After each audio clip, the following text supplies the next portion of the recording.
Hey, are you a podcaster and you really want to improve your skills?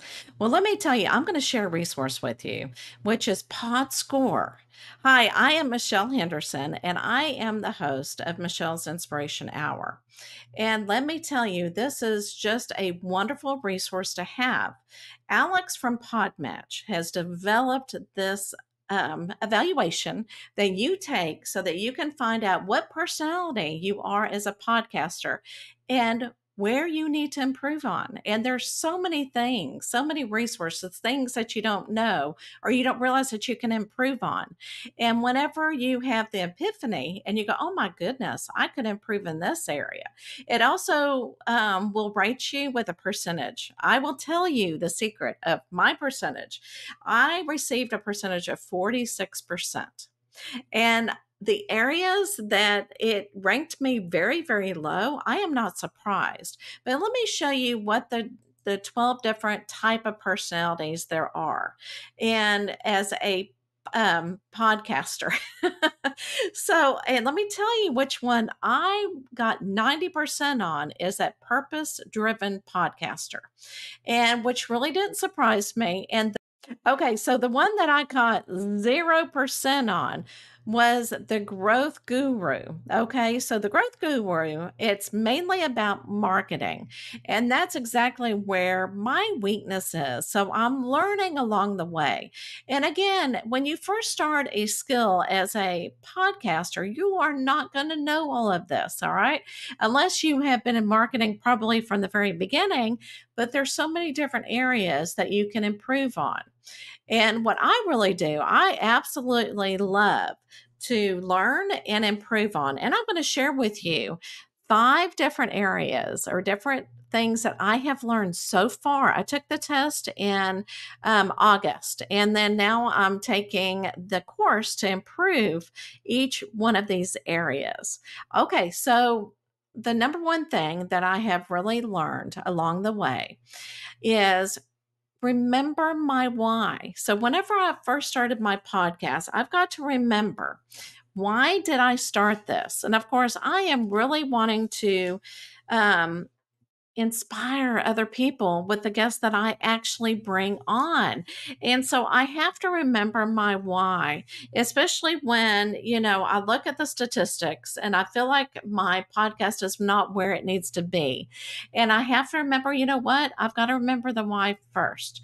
The statistics will come. The more podcasts I have out there, the more things will improve on, and hopefully my statistics will increase. But if I help just that one person, that's what is very important. And I'm learning along the way. So the second thing that I've really learned is to be consistent. So I make sure that I put a full interview, the one that I've edited, one time a week, okay, once a week. And so what I have done is I actually interview guests two times a week, and then I actually upload one a week so that I can get ahead of myself and I'm still continuing to be consistent. I also repurpose a lot of the interview and make it into 1 minute short. And I also download that one time a week.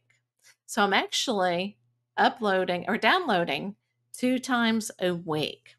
So, the third thing that I have really learned, and which really surprised me, is develop a website. So, whenever you first start a podcast, you don't realize how important it is to have a website. I was using, Buzzsprout. I thought, oh, I'll just use that as my website.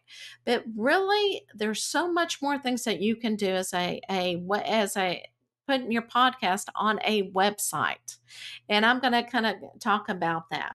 All of your listeners can have a place to get in contact with you. If they have a question, where they can interact with you. They can subscribe to your website. And also, you can put all of your podcast audio and videos on your website as well. And that will actually increase your SEO, and people will be able to find you. Google will be able, you'll be able to Google, your podcast, and you'll be able to find it. So, which leads me to the fourth thing that I have learned is creating a blog. So, after every interview, create a blog, write about your guest. If you don't have a guest on, write about your podcast episode.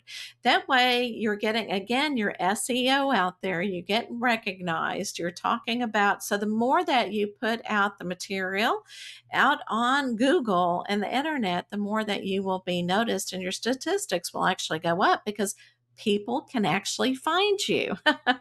So the number five thing is that I've learned is celebrate the small stuff.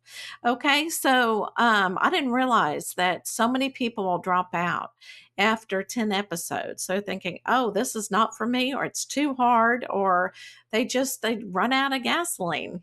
And so really celebrate the small stuff.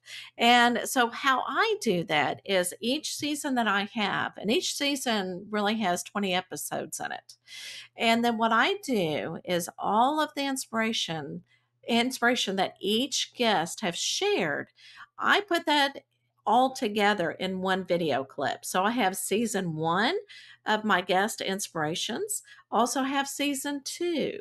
So season 3 is getting pretty close, but that's how I celebrate. So not only do I celebrate how many episodes I have, but I also celebrate the guest that I have had on and the inspirations that they have shared to everybody else. I am actually going to give you a bonus. So, I want to also share one other thing that I have really learned since I have taken this quiz. And really, I thought about it is you need to, and this has really taught me something as well. Research your guest. In other words, really know your guest before you even turn on that record button. I do a lot of research. I also read their book. So if they have a book, it really adds so much to the episode of what we are talking about. And they are such an expert. And so I have to kind of understand where they're coming from so I know what questions to ask them. So get to know your guest. All right. So, and another thing is really plan your episode. So if you don't have a guest, make sure that you plan your episode so you know exactly what is going to happen. Instead of saying, you know what, I'm going to turn on the camera, I'm going to start talking and just see what happens.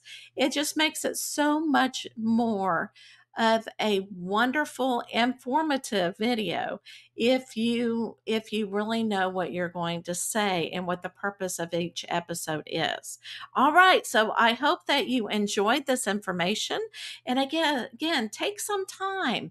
Go to, and I'll also put in the link into the show notes. Take your test to see what kind of podcaster you are. It may surprise you.